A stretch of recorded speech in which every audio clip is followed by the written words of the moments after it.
to connect a region of over 600 million bridges between our lands.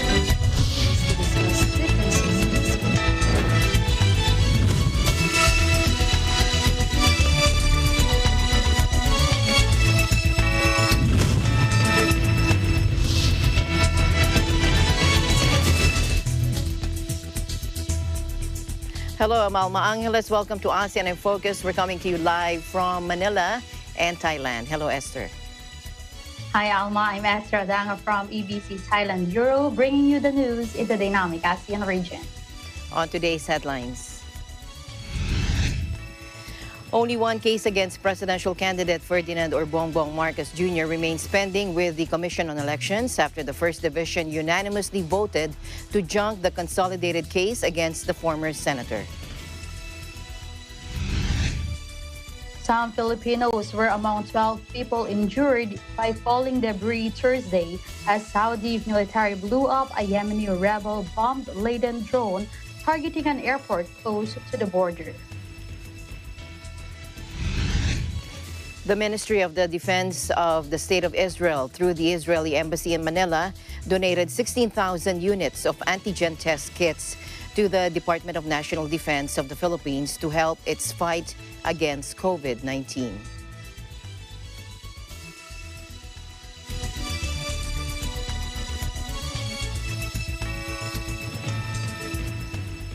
First in our news, only one case against presidential candidate Ferdinand Bongbong Marcos Jr. remains pending with the Commission on Elections after the First Division unanimously voted to junk the consolidated case against the former senator on Thursday. Take a look. The consolidated petitions of Ilagan v. Marcos Jr. versus Marcos Jr., Akbayan versus Marcos Jr., and Manjilen versus Marcos Jr. have been dismissed for lack of merit, according to COMELEC spokesperson James Jimenez in a post on his Twitter account. In the decision penned by Commissioner Aimee P. Ferolino and signed by COMELEC Commissioner Marlon Caquejo, the First Division said the petitioners failed to prove that the Court of Appeals penalized Marcos with perpetual disqualification from public office for his several counts of tax violation. It also said the consolidated case didn't show any proof that Marcos was convicted for a crime involving moral turpitude, citing the Supreme Court ruling on the case of Philippines versus Ferdinand Marcos and Imelda Marcos. The First Division said, "We see no illegal infirmity in adopting the said dictum in the hopes of finally putting the issue on moral turpitude to rest." In his separate opinion on the case, Casquejo defended the validity of their decision. Casquejo said, quote, "The Commission is confronted with legal issues subject to strong public scrutiny. But no matter how unpopular our findings and appreciation of facts and the law is, we must remain unperturbed and apply the law as it is." Following the decision of the COMELEC First Division on the consolidated case, only the case filed by Pudno Nga Ilocano against Marcos is left of the 7 original cases seeking to remove the former lawmaker from the 2022 presidential race. The Second Division earlier junked the petition of Danilo Lihay to have Marcos declared as a nuisance candidate, and the petition of Christian Buenafe and others, as well as that of Tiburcio Villamor to have the former senator's COC cancelled. The Partido Reforma Senate slate of the Lacson Soto tandem no longer includes Senator Sherwin Gatchalian and former Quezon City Mayor Herbert Bautista. On Thursday, standard-bearer Senator Panfilo Ping Lacson confirmed that Gatchalian is no longer with their team. He said in a tweet it was obvious that Gatchalian and Bautista, who have indicated support for and made high-profile appearances in rival teams, are no longer with them. Gatchalian and Bautista are members of the Nationalist People's Coalition, where Lacson's running mate, Senate President Vicente Soto III, is National Party Chairman. The two senatorial candidates did not join the Lacson-Soto tandem in Cavite, but were present at the Marcos Duterte proclamation rally in Bulacan. Meanwhile, in a text message, Soto said they're still checking on Senator Richard Gordon and former Vice President Jejomar Binay, who were also absent from the Lacson-Soto proclamation rally. Staying in the country, a phreatomagmatic burst occurred within the main crater of Taal volcano. That according to the Philippine Institute of Volcanology and Seismology on Thursday night. Phreato-magmatic eruptions are caused by the interaction of magma and water. Eruptions normally consist of multiple explosive events, the interval of which may vary. The eruption on Thursday happened around 4:16 in the afternoon and lasted for 27 seconds. It generated white plume 300 meters high. No eruption followed. In the Taal volcano bulletin issued at 8 a.m., FIVOC said no volcanic earthquake was detected for the past 24 hours. Upwelling of hot volcanic fluids in its lake generated plumes 1,000 meters tall that drifted southwest. Further, the sulfur dioxide emission averaged 8,686 tons on February 8. Taal volcano remains under alert level 2, increased unrest, which means that sudden steam or gas-driven explosions, volcanic quakes, minor ashfall, and lethal explosions of volcanic gas may occur and threaten areas within and around the Taal Volcano Island or TVI. Entry into the TVI, Taal's permanent danger zone, must be strictly prohibited.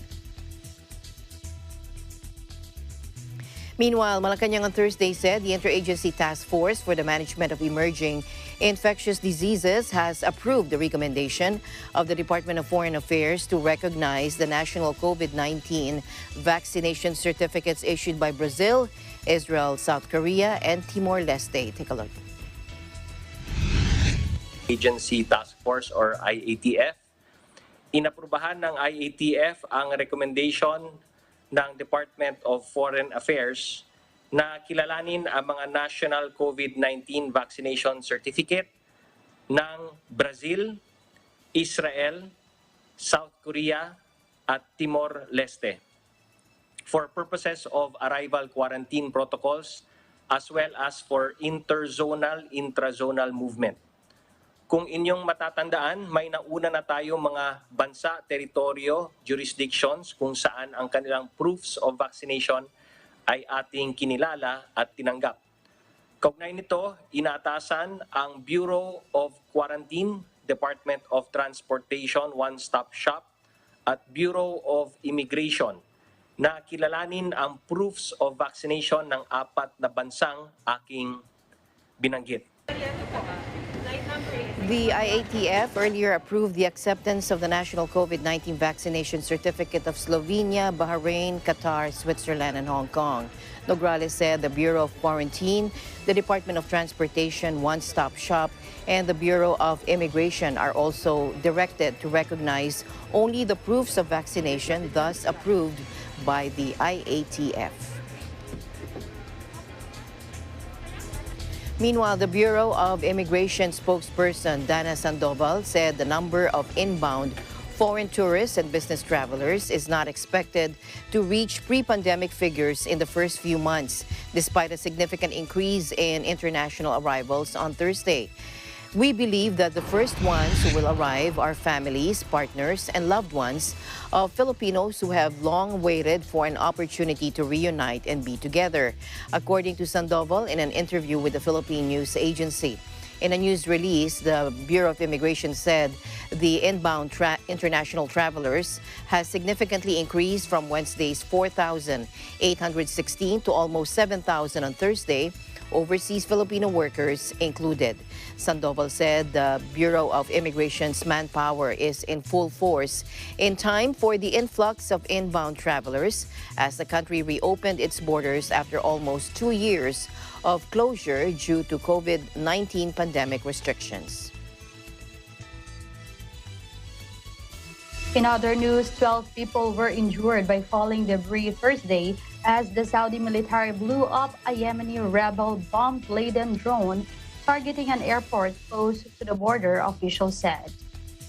Fragments fell to the ground after the interception of the drone over Abha International Airport, which has previously been targeted in similar assaults by Iran-backed insurgents. The Houthis claim responsibility for the attack, saying they had targeted an airport used for military action against Yemen and warning citizens to stay away from such sites. The United States was quick to condemn the attack and pledge to work with Saudi Arabia to hold the Houthis accountable.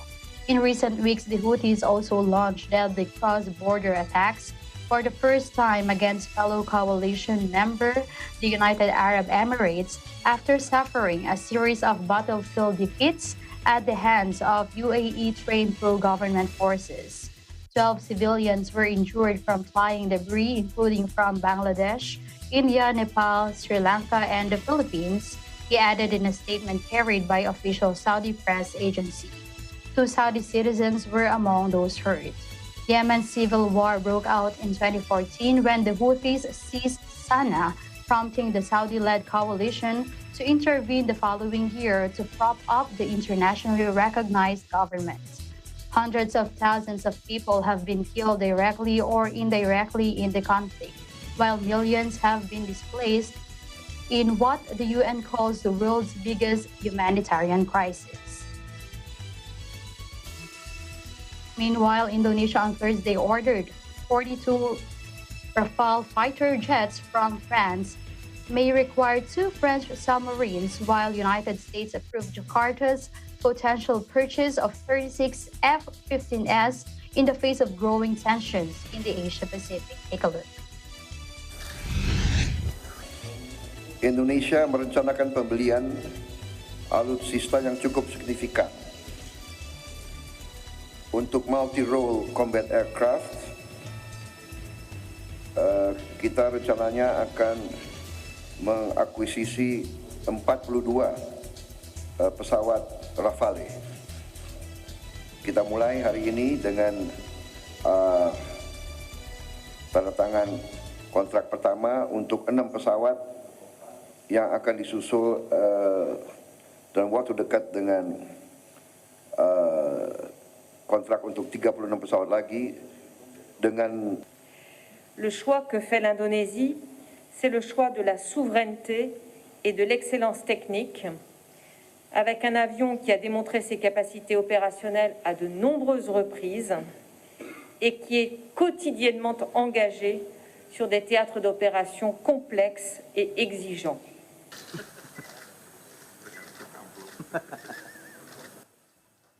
Indonesia's first order for French warplanes comes as Jakarta replaces an aging fleet consisting mainly of American F-16s and Russian Sukhois as concerns grow about rising U.S.-China tensions in Asia.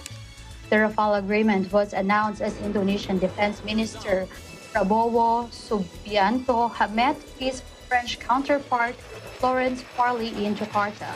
Subianto confirmed a deal had been struck for the purchase of the jets, which a contract signed Thursday relating to the first 6.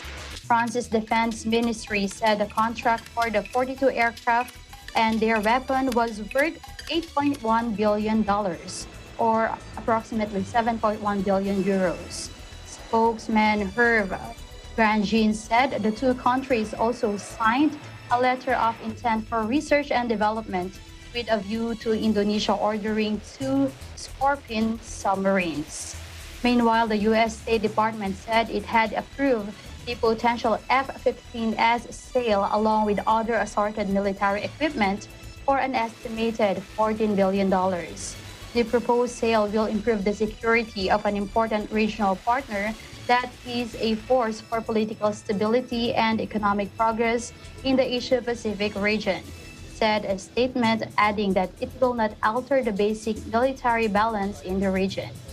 It didn't mention China, whose rise Washington is seeking to counter in the region, and gave no indication when the sale could be concluded. The Rafale deal is the latest sign of warming ties between Jakarta and Paris as France rethinks its alliances in the region following a collapse in September of a multi-billion-dollar Australian submarine deal. The top diplomats of the United States, Australia, Japan, and India opened talks in Melbourne Friday on deepening their Quad alliance, hoping to blunt China's expanding power across the Asia-Pacific region. Take a look. We live in a very fragile, fragmented and contested world, and that is no more accentuated than here in our Indo-Pacific. And the like-minded partners that we see gathered together in this Quad, I always find so incredibly reassuring. I'm reassured by our perspective. I'm reassured by the understanding that is shared between each of us. U.S. Secretary of State Antony Blinken said that even though Russia's threat to Ukraine occupies Washington right now, the longer-term challenge is China's advance, challenging the traditional order. The Quad was launched in 2017, but only took root a decade later after China aggressively projected its military power into the South China Sea and following violent border clashes with India. While the four held joint naval exercises in 2020 in the Bay of Bengal, the meetings in Melbourne are aimed at the deepening cooperation across other fields like fighting COVID-19 and coordinating on critical information technology issues, including the global rollout of 5G telecommunications network. In January, Japanese Foreign Minister Hayashi told the country's legislature that the Quad was about establishing a free and open order based on the rule of law in the Indo-Pacific region. While China has been the focus of the Quad, the four countries say the Melbourne meeting is about practical cooperation and, in Blinken's words, an affirmative vision on a range of challenges such as agreeing on technology standards and cooperating on health issues and climate change. The Department of Foreign Affairs, or DFA, on Thursday said Indian Minister of External Affairs, Dr. Subrayaham Jaishankar, will be in the Philippines from January 13 to 15 for a working visit. He is set to meet Foreign Affairs Secretary Teodoro Locsin Jr. to discuss the current and future directions of Philippine-India relations, including health and security cooperation, as well as other regional and global matters of mutual interest. Minister Jaishankar's visit is considered an affirmation of the commitment between the Philippines and India to further relations in a post-COVID world, the DFA said in a statement. The two top diplomats are expected to review developments in bilateral relations since the meeting of the Joint Mission on Bilateral Cooperation that they co-chaired in virtual format in November 2020.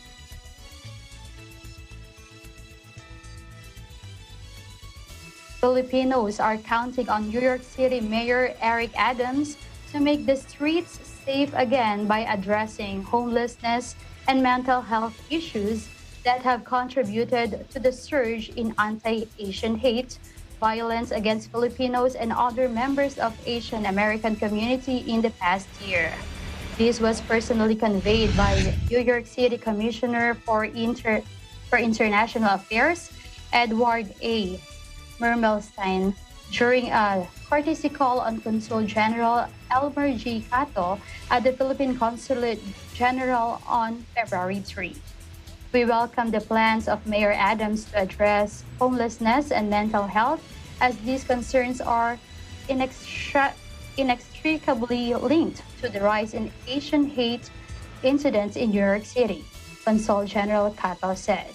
During the meeting, Cato said he is hoping to see a downtrend in race-based violence in the coming months based on the plans of Mayor Adams to devote more resources to New York City Police Department and increase police visibility, especially in the subways. According to crime statistics released by NYPD last month, anti-Asian hate incidents went up 365% from 28 incidents in 2020 to 131 in 2021. The NYPD also reported arresting 58 suspects in these incidents.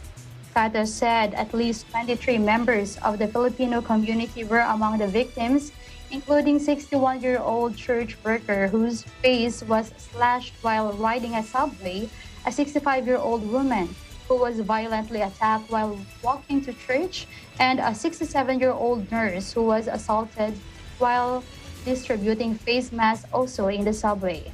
for his part, Commissioner Mermelstein assured consulate officials that addressing the surge in anti-Asia hate crimes is a top priority for Mayor Adams, a former police officer who he said has zero tolerance for race-based violence.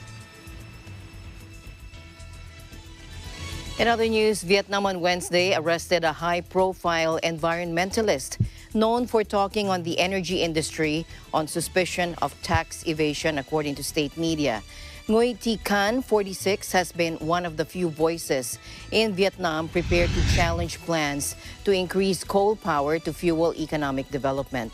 Her organized Greened, Vietnam's best-known environmental NGO, convinced the government to reduce some of its coal targets and sparked a national conversation about rising air and water pollution.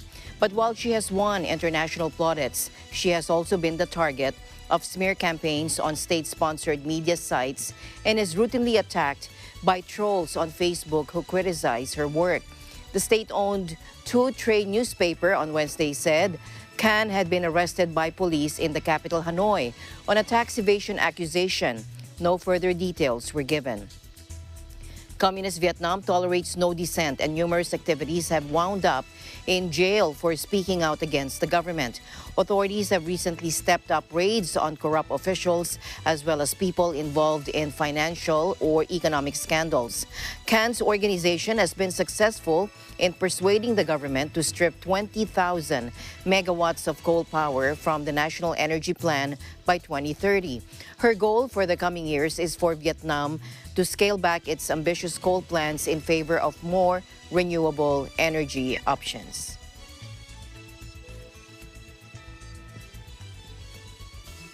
And the news continues here on ASEAN in Focus. Esther and I will be back right after this break. Stay tuned.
Arnie Aquino here at Hatley Castle, one of the filming locations for the X-Men series. Don't forget to tune in to Digital Nest only on Net25.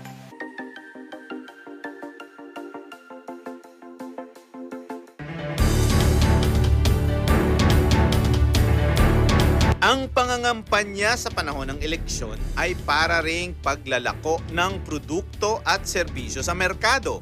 Paano nga ba mapapansin ng mga boboto ang mga manok ng bawat partido?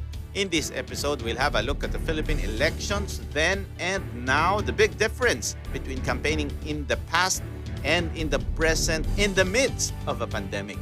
We'll speak with candidates and the people behind the elections and ask them what factors drive a strong campaign that translates to an election victory. All this in this episode of Open for Business.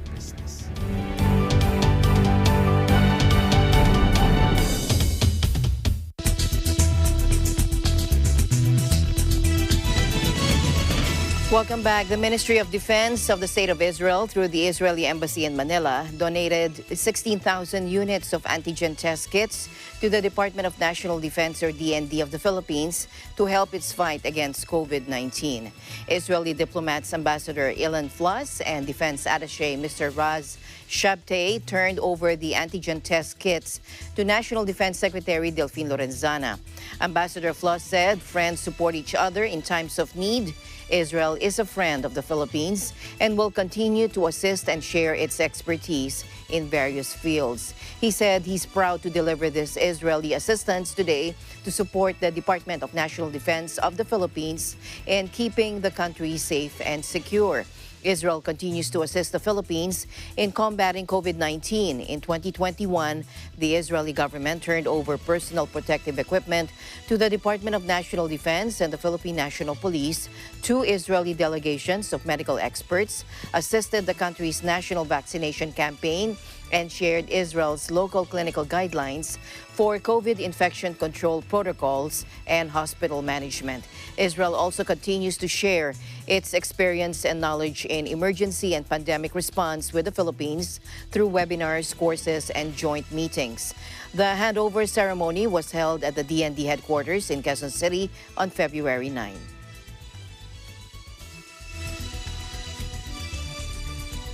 Meanwhile, Indonesia began testing a homegrown COVID-19 vaccine on humans on Wednesday after getting the green light from the drug regulator as the country faces a rising wave of virus cases. Research on the Merah Putih, or red-white, as translated, named after the colors of the Indonesian national flag, is led by Airlangga University and Biotis Pharmaceutical Indonesia. The project has suffered delays since starting in 2020, but authorities are now hoping to authorize its use by the middle of this year if the trials are successful. Health Minister Budi Gunadi Sadikin said the drug, set to be rolled out in the latter stages of Indonesia's vaccination campaign, could be donated to other nations as a booster jab or as a vaccine for children aged 3 to 6. The first and second phases of the clinical trials will involve 90 and 405 adult volunteers, respectively. Meanwhile, a Chinese city of 3.5 million near the border with Vietnam was on lockdown Monday after more than 70 coronavirus cases were discovered there over the past 3 days. China, the only major world economy still sticking to a staunch zero-COVID policy, is on high alert for any outbreaks as it hosts the Beijing Winter Olympics. Local officials in the city of Baise in southern Guangxi region announced Sunday that no one would be allowed to leave the city, while residents of some districts would be confined to their homes. Citywide traffic controls will be implemented, according to Vice Mayor Gu Chunyan in a briefing. Gu added that residents of some neighborhoods in smaller rural cities and countries under Baise's jurisdiction have been placed under strict home confinement, while others cannot leave for their district. Baise, located about 100 kilometers or 62 miles from the Vietnamese border, on Friday discovered its first local case, a traveler who had returned home for the week-long Lunar New Year holiday, according to officials. Since the pandemic, China has built a heavily enforced wire mesh fence along its southern border to keep out illegal migrants from Vietnam and Myanmar, as well as potential COVID-19 infections. Mass testing is already underway for residents. The government targets to complete the administration of 2 COVID-19 primary doses to at least 70 million Filipinos by March 31. Dr. Ted Herbosa, the Special Medical Advisor of National Task Force, or NTF, against COVID-19, said fully vaccinating at least 70 million individuals is crucial to achieving population protection in the entire country, complementing the government's exit plan to the pandemic. Take a look. Yung targets na yun, no? Yung 5 million, sana umabot pa nga ng 6 million. Nasa ano na tayo ngayon, Yusek Rocky? 59.8 as of February 4 ang fully vaccinated Filipinos. So, very important, maabot natin by March 31 yung 70 million or 70% ng ating population para fully vaccinated na. And tuloy-tuloy yung pagbabakuna sa ating mga below 18 at yung mga booster dose, yung mga matagal nang hindi pa nabakunahan, may 3 months na, pwede na rin magpabakuna today. No? Ang maganda sa vaccination days, hindi kailangan mag-pre-register. Pwede pong basta tumuloy na lang doon at mag-walk-in at magparehistro sa ating over 12,000 vaccination centers nationwide. The government on Thursday started the third Bayanihan Bakunahan massive vaccination drive to simultaneously inoculate at least 5 million Filipinos nationwide until Friday. Herbosa reiterated that the initiative aims to capacitate the local government units or LGUs that are still lagging in their vaccination drive, including the Bangsamoro Autonomous Region in Muslim Mindanao. Myanmar's junta suffered a fresh diplomatic blow Thursday as regional bloc ASEAN barred its top diplomat from attending an upcoming meeting of foreign ministers.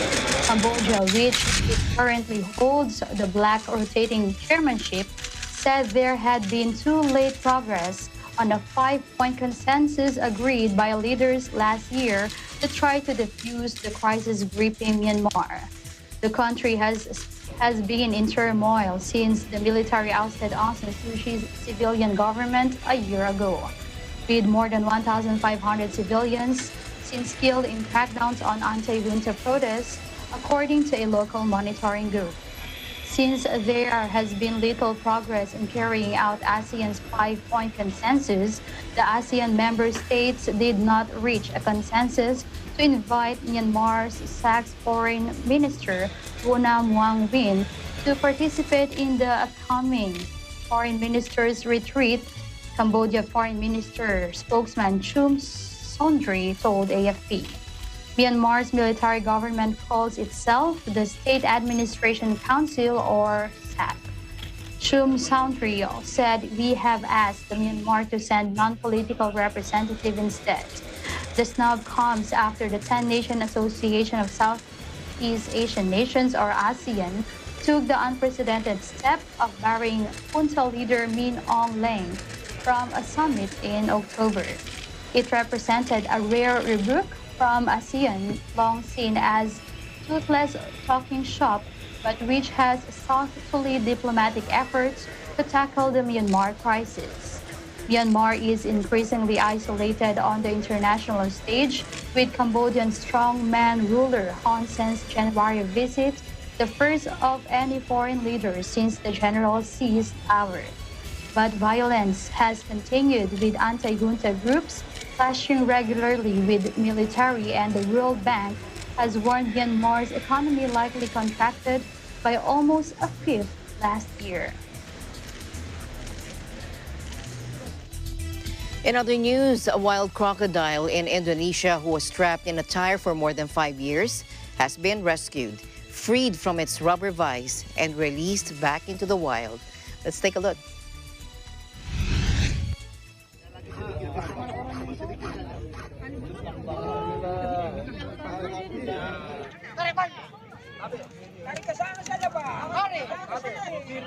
Talinya di ujung. Hore! Saya minta tolong harus ke sini besok sama ketemu sama saya. Dua tangan. Iya, ya. Seragen. Nanti Pak, saya sendiri tangkap Pak. Cuma saya minta tolong orang takut. Memang saya sudah jerat. Iya. Pakai jerat 3 kemarin, jerat 2 putus terus 2 kali dikasih putus. Iya, Mas. Saya hari Senin. Berapa lama Mas? Berapa lama Mas? 3 minggu saya jalani. 3 minggu.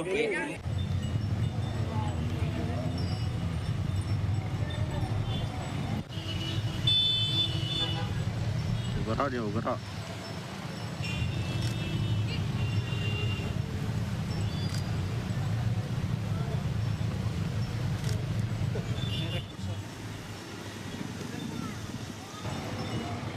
Mana ni?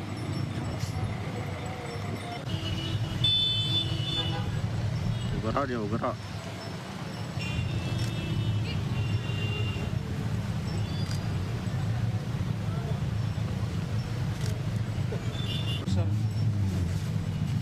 ban belakang merek Aspira. Hah? Merek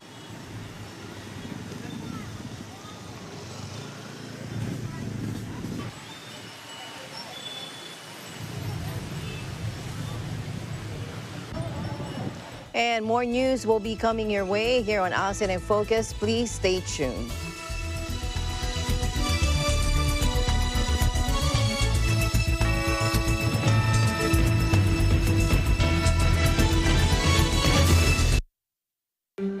Alam namin ang iyong pagsisikap.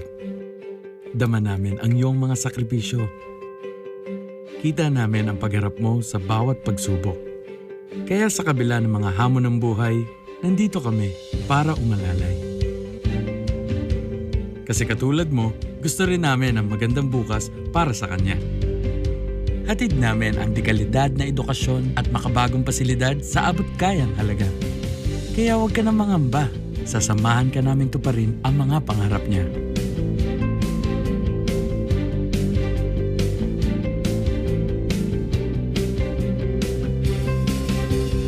Maaasahan mong sulit dito ang mga pinagsikapan mo.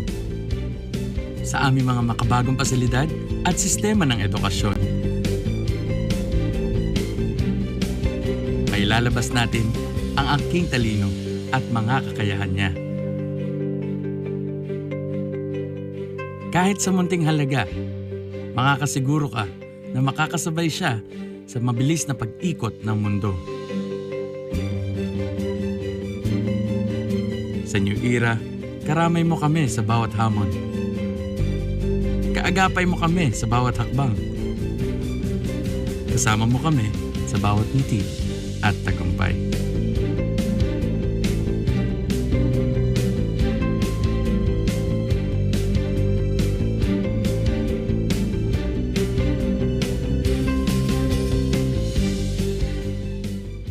This week, tayo'y gagawa ng Pansit Canton Gisado, isa sa aking paborito, chicken, potato, celery salad, at ang ating tuna melt on sourdough toast. Ito po ang tinatawag ko na comfort food. At ito na po, titikman ko na po. Lasang Pinoy na Pinoy. Pusong Pinoy. Walang tatalo sa pansit natin.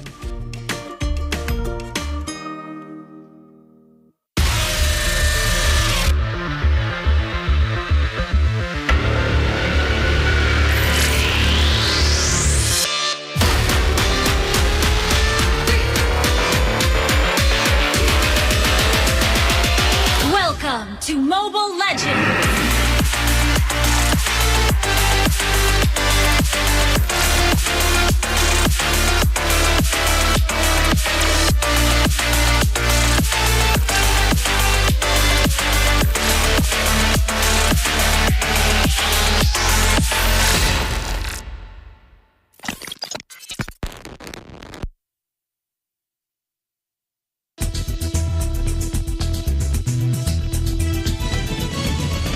Welcome back. Japan and the Philippines on Thursday signed a 253.3 billion yen or 112.1 billion peso loan agreement for the Metro Manila Subway Project Phase 1. The Japanese Embassy in Manila said this second tranche of official development assistance loan follows Tokyo's first tranche of funding of 104.53 billion yen, which was signed in March 2018. The agreement was inked by Finance Secretary Carlos Dominguez III and Japan International Cooperation Agency, or JICA, Philippine Representative Azukisawa Eigo in a ceremony also attended by Japanese Ambassador Koshikawa Kazuhiko. As one of the flagship developments under the Build, Build, Build program, the 17-station subway will reduce the travel time between Quezon City and Ninoy Aquino International Airport from the current 70 minutes to only 35 minutes. It also seeks to address the worsening congestion in Metro Manila caused by poor road network and the rising population's demand for transportation. Meanwhile, Asian markets sank today after a sell-off on Wall Street in response to a forecast-busting jump in U.S. inflation that fanned expectations the Federal Reserve will embark on a more aggressive campaign of monetary tightening. The 7.5% jump in prices last month was the fastest in 40 years and reinforced fears that the central bank is falling behind the curve in keeping it under control, which has fed a sense of uncertainty across trading floors. U.S. stocks immediately sank on the news, but managed to claw their way back as the day progressed before being hit by Fed official James Bullard, who said he wanted to see interest rates lifted 1 percentage point by the start of July. The St. Louis Fed boss said he was in favor of a 50 basis point lift next month, double the usual rise and the first since 2000, and 2 more after that. The Department of Labor and Employment, or DOLE, is now willing to lift the deployment restriction for the Kingdom of Saudi Arabia, or KSA, if its government could settle at least 50% of the total financial claims of over 11,000 displaced overseas Filipino workers. Labor and Employment Secretary Silvestre H. Bello III disclosed he made the offer to the Saudi Arabia's ambassador to the Philippines, Hisham Sultan Al-Zafir Al-Qatani, during their meeting earlier this week. Take a look. I told him, Your Excellency, even if you only settle for the moment 50% of the claims of our OFWs, I will have all the reason to lift the suspension of deployment, I said. And the reaction of the ambassador was very positive. He said, I will talk to the king, our king, he said. Kaya tinitiyak ko na kapag pag-deploy tayo muli doon, hindi na sila dadaan sa ganong klaseng treatment. Hindi na babayaran yung sweldo nila. And in addition, gusto rin namin maklaro yung mga policies and rules governing the treatment of our overseas Filipino workers. Dahil ang dami doon, pupunta sila doon. Pagdating doon, iba ang kanilang employer. Pagdating doon, ililipat sila, ibebenta sila sa ibang employers. Ganun. He said the pronouncement was well received by the Saudi official, who promised to relay it to his superior. Bello said the claims of displaced OFWs stand at around 5.1 billion. DOLE suspended the deployment of OFWs for Saudi construction and mega recruitment companies amid the pending settlement of the claims of 11,000 OFWs from Saudi construction firms. It spent 3 billion pesos to bring home the OFWs in 2016 after Saudi authorities committed to help in the payment of the claims. Meanwhile, Taiwan has finally allowed the entry of Filipino and Vietnamese workers after an 8-month ban on all foreign nationals, including migrant workers, in the island due to the spike of COVID-19 cases in 2021. In an advisory posted online, the Taiwan Center for Disease Control has announced Monday that beginning February 15, 2022, employers in Taiwan may now bring in foreign workers from the Philippines, Vietnam, Indonesia, and Thailand who are fully vaccinated against COVID-19. Take a look. Na tatanggap muli sila ng mga foreign workers at kasama dyan yung ating overseas Filipino workers. Napakawagandang balita ito dahil alam mo naman, meron mga mahigit 12,000 mga OFWs na naghihintay sa kanilang pagbalik sa Taiwan. So napakalaking job opening na naman ito para sa ating mga migrant workers, and hopefully by February 15 ay pwede na silang pumunta doon. So, in addition, later on, dadami dahil alam mo naman, diyan sa Taiwan, maganda ang kanilang mga privileges, magaling ang treatment sa kanila. Ida Herodias, president of the Filipino Manpower Agencies accredited to Taiwan, said the lifting of the ban is a great relief for 15,000 OFWs who are now waiting to be deployed to Taiwan anytime. Most of these OFWs are factory workers and caregivers. A factory worker in Taiwan earns about 25,250 new Taiwanese dollar, or approximately 45,420 a month, while a caregiver's salary is 17,000 new Taiwan dollar, or approximately 30,600 peso a month.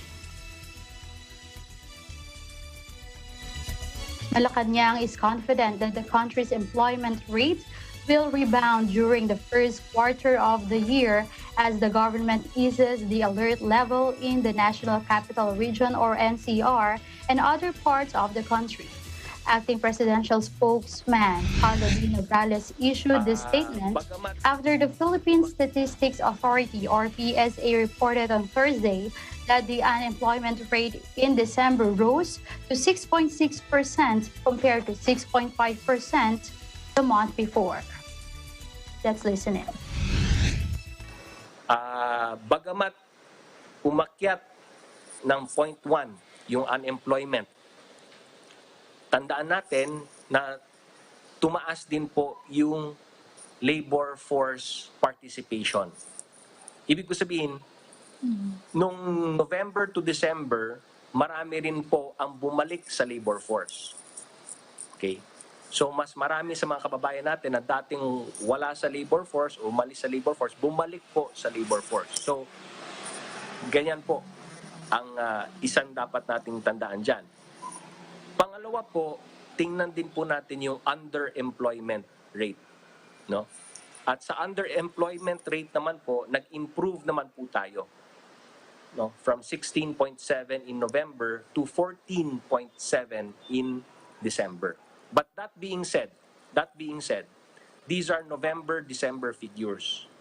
And with alert level 2 happening in many parts of our country, bagamat meron pang alert level 3, at ngayon wala naman naka-alert level 4 so far, mas ma-expect pa natin na yung January, February, March, and so on and so forth, especially with the opening ng turismo, right now sa February, we expect better numbers in the coming months of 2022.